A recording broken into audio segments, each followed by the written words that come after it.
Estamos de volta com Justiça em Foco, que hoje recebe o presidente do Tribunal Regional Federal da Primeira Região, desembargador Olindo Herculano de Menezes. Daqui a pouquinho nós vamos ver uma reportagem sobre alguns desafios deste tribunal, mas já, como prometemos no final do bloco anterior, perguntar ao desembargador a respeito de uma proposta de emenda constitucional que tramita no Congresso Nacional com a finalidade de criar novos tribunais regionais federais em Minas Gerais, Paraná, Bahia e Amazonas, ou seja, atinge diretamente a atual estrutura do TRF da Primeira Região.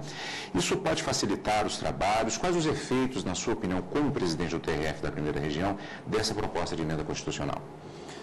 Essa emenda constitucional é a chamada PEC 544. Ela reúne uma série de apoios e uma série de sentimentos contrários. Eu tenho duas leituras sobre essa PEC.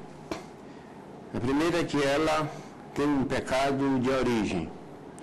Não é assim que se criam tribunais regionais federais. A Constituição diz que os tribunais superiores, aos tribunais superiores compete, e no caso é o Superior Tribunal de Justiça, a iniciativa de criar os tribunais, novos tribunais, ou ampliar o seu número. Por sua vez, a lei, uma lei ordinária, diz que esta iniciativa compete ao Conselho da Justiça Federal. Portanto, ao Conselho da Justiça Federal compete legalmente fazer um levantamento em termos de Brasil, um levantamento estatístico, econômico, político, geopolítico, e ele propor ao Superior Tribunal de Justiça, que por sua vez remeterá ao CNJ, que por sua vez, se for o caso, remeterá ao Congresso, a criação de novos tribunais regionais federais ou a ampliação dos atuais. Então, esta PEC nasceu de outra forma, nasceu de uma iniciativa de um parlamentar.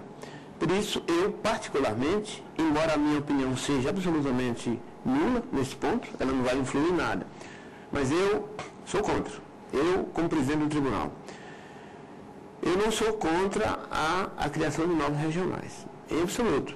A nossa região é muito grande, é natural que ela seja repensada, mas entendo que isso deva ser feito institucionalmente por levantamentos feitos pelo Conselho da Justiça Federal em cima de dados e não por interesses perfeitamente respeitados, mas políticos regionais.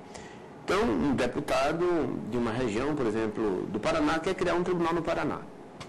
Outro quer criar um no Norte. Outro quer criar um na Bahia. Outro em Minas Gerais. E parece que esse não é o caminho.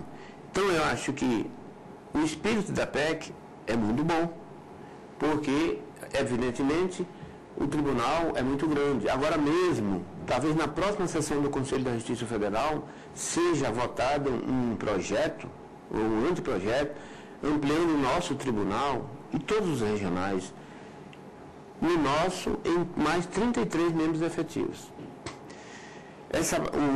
O sentimento que inspira essa PEC, o sentimento finalístico, é bom.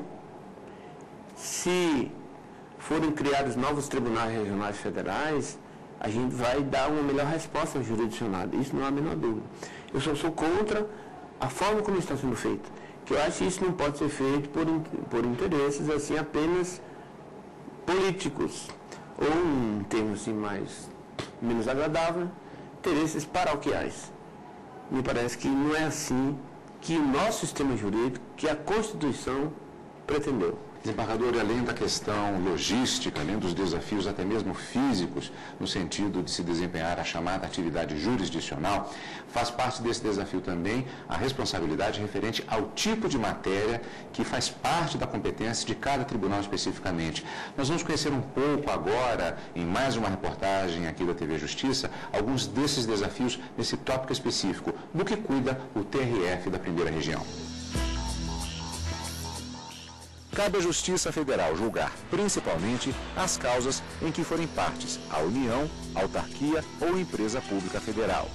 É comum a análise de processos criminais contra acusados de corrupção e também de processos cíveis em que se discute, por exemplo, licenças para a construção de obras públicas de grande repercussão e impacto.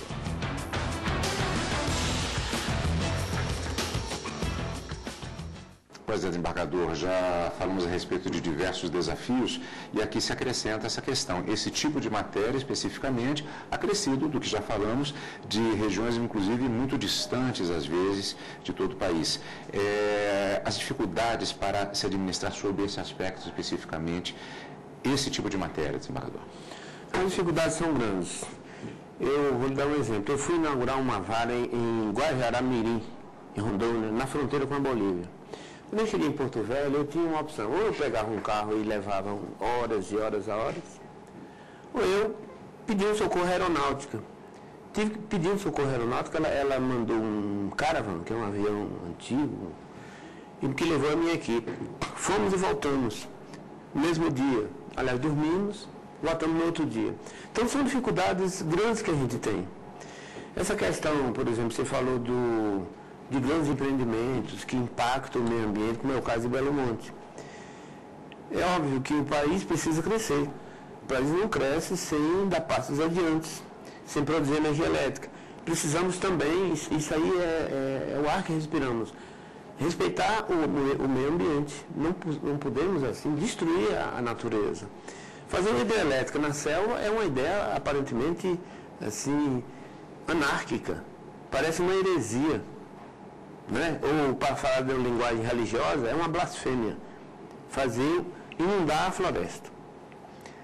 Mas isso foi feito, é de todos conhecido, e as licenças, a licença prévia e a licença de instalação originaram uma série de questionamentos que foram levados aos juízes federais lá do Pará, sobretudo o juiz de Altamira, que é onde fica a hidrelétrica, e isso originou toda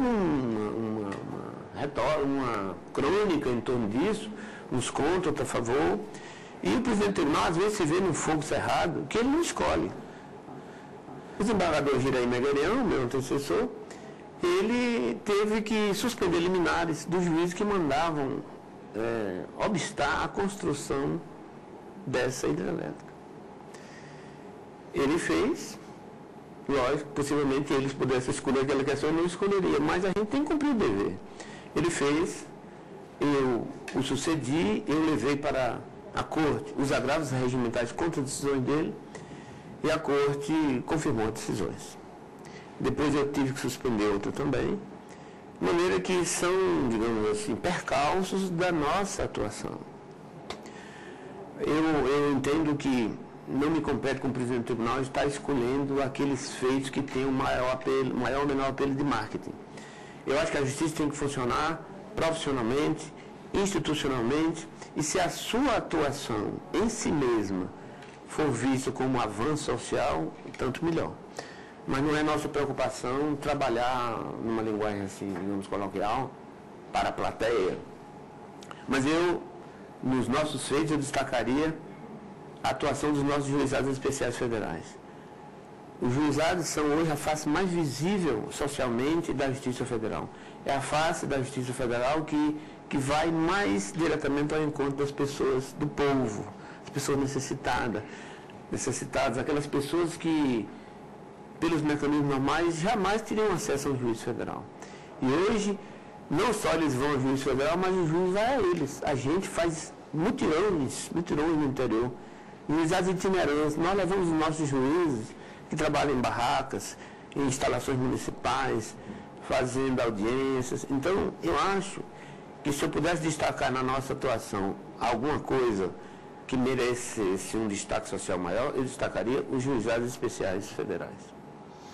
Desembargador, até pela complexidade do tipo de atuação, pela quantidade de processos, pelos jurisdicionados, pela especialização em termos de temas de cada uma das regiões abrangidas pelo tribunal, eu teria muito mais perguntas a fazer, mas infelizmente o nosso tempo já está esgotado. E por isso o Justiça em Foco de hoje vai ficando por aqui. Muito obrigado pela entrevista, desembargador. Nós voltamos na semana que vem com mais uma edição de Justiça em Foco. Até lá.